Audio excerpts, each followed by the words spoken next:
My brother Patrick Keene. We're here to test one of our new Sluice boxes today. It's one of our first prototype tests, actually the second test is going out, and so we're trying a lot of different new features.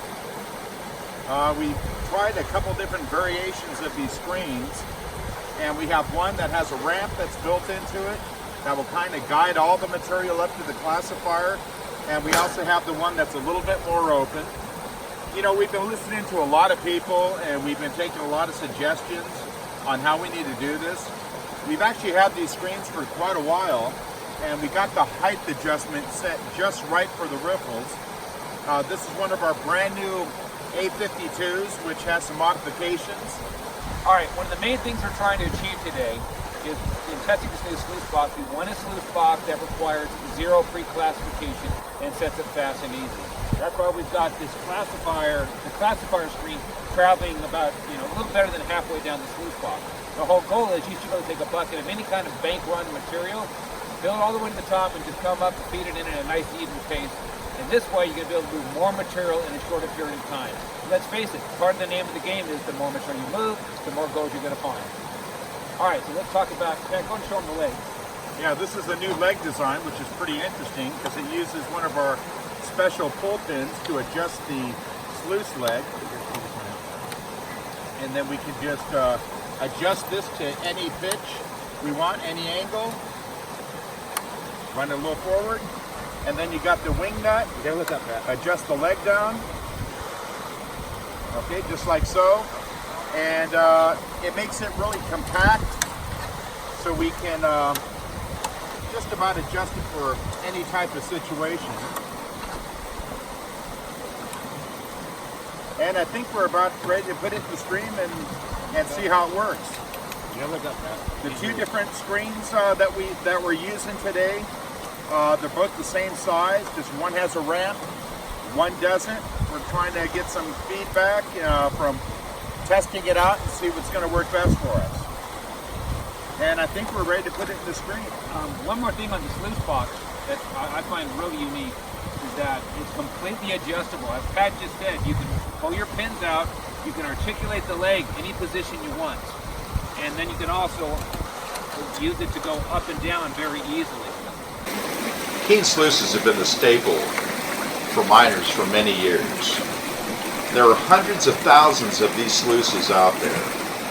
One of the unique qualities about our sluice is that it can be easily converted into a river sluice, or a dredge, or a high banker. We sell lots of pieces and components for it. We're going to be building a lot of accessories such as different screens, different size riffles, and leg kits that anyone can mount to their sluice to make it work for any type of condition. So we're very excited about it here at Keene Engineering. You can really see how the Miracle Mat is holding on to the black sands. There's a lot of black sands there.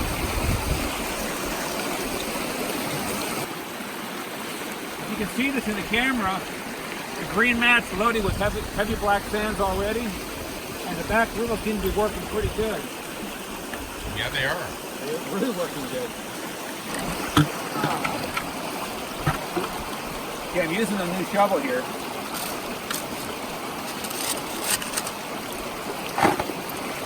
Need help, Teddy? What the hell? I'll tell you one thing, the shovel has a real good feel to it. I like it. Oh, that actually works really well.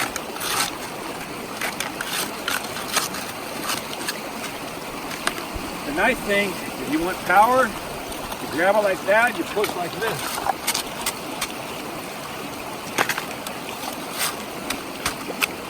Tell you what, that's so much better than any It's almost tool. like using a shovel.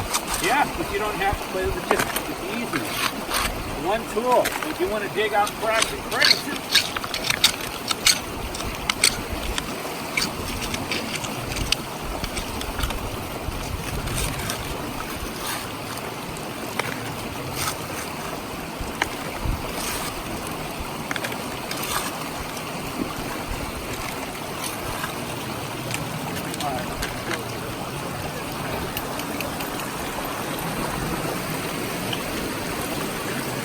take the clay, just hold it right here like this.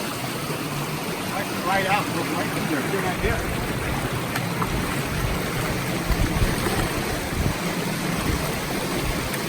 One thing I like, I don't have to bend over. I can drop the material from a higher elevation. It saves my back.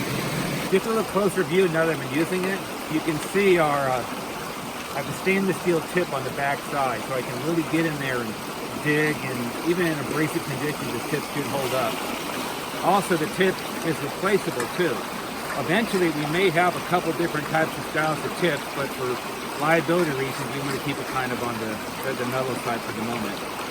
But I really do like the long handle as well, because when you grab the handle, you go back a couple notches, and with your scratching and cracks and crevices, what it's going to do is it can keep your knuckles back from dragging on the ground. So it's got some nice safety features built into it.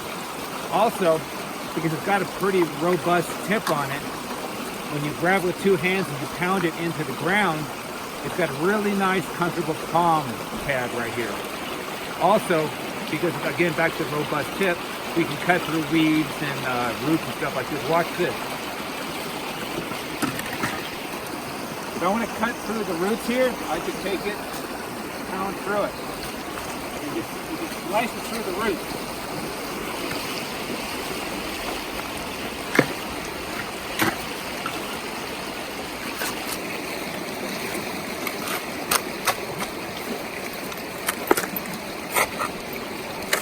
It really does dig nice. And I love that powerful push when I really want to get into the material.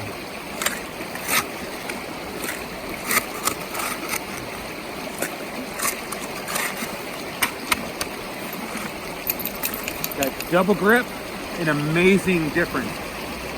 Something I noticed with a standard conventional trowel, when I push it into the ground, I can only apply somewhere between, like, let's say 15 and 30 pounds. With this push pond system here, I can apply over 100 pounds of pressure into the dirt. So if you're out melee touching or something, you have a lot of cutting force, you want to do a nice clean plug of grass, or you want to...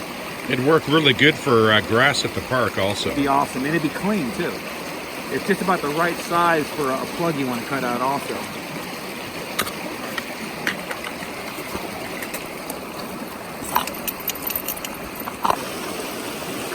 Pretty good like that. Yeah, look at all the black sands we're catching in the mat down there. It's looking closer. I think, honestly, you're just going to have to push the bigger rocks out. So that's okay. Think about it. No, I'm washing the rocks. Exactly. Let the rocks sit in there. You let the rocks sit in the sluice box just for a couple seconds. It allows the river to disseminate the clays and the material around it, so it definitely helps.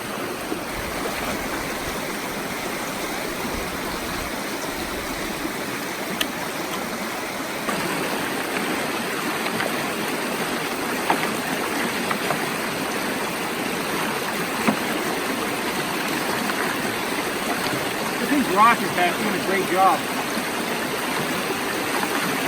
Whoa, not too fast. I think we should try some recovery tests, Pat. I do too.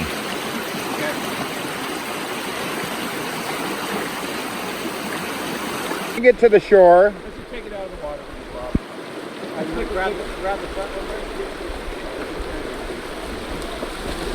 Wow, look at that black sand.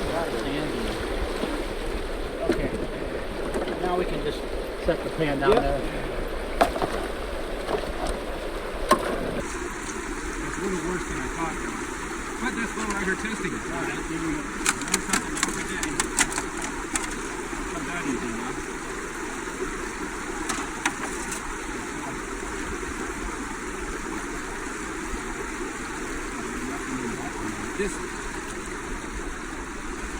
That's doing exactly what it's supposed to do there.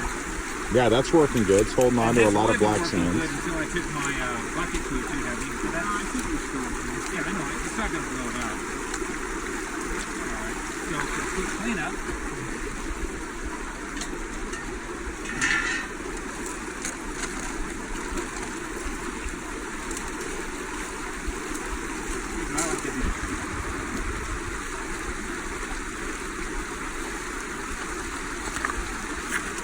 Next try, just try turning it sideways. okay, you ready? Mark. Next time, just try turning it sideways and it will pull out.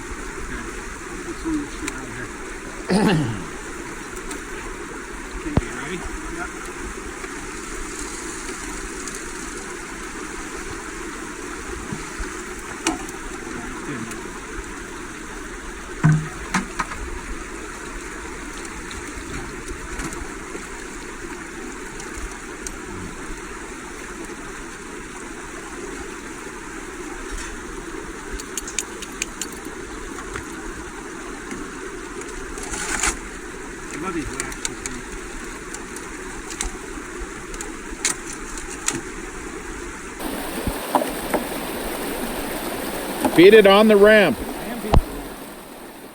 That's moving that rock. These rocks are flying.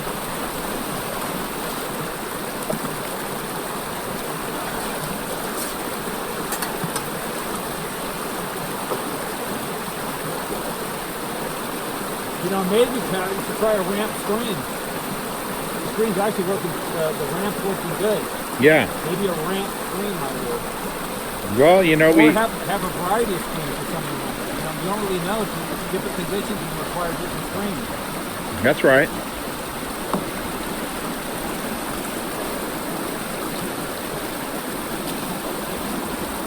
Well, we gotta try it again. We got some more ideas. And that's why we're here.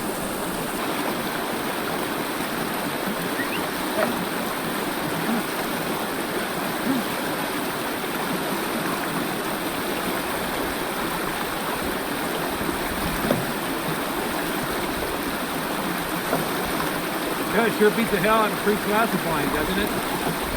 Always. Saves a lot of time and energy. Lose more material, more gold. The next one I want to make is a little tiny gap in between the ramp and the base of the sluice. Tilt it out Mark's way a little bit. We don't want to change the deposition of the material. Okay. No, this needs a screen. So that needs a screen in the front. That's what's going on there. It's not getting enough water underneath the ramp. I kind of thought that. But like I said, if we elevated that plate a bit, you know what? We just have to try multiple I variations. think Mark's right. I think if you perforate this plate, it would be good. So let's go back. Let's put that with bolts going all the way through it. Let's take this one with the perforated front end, and we'll try them both.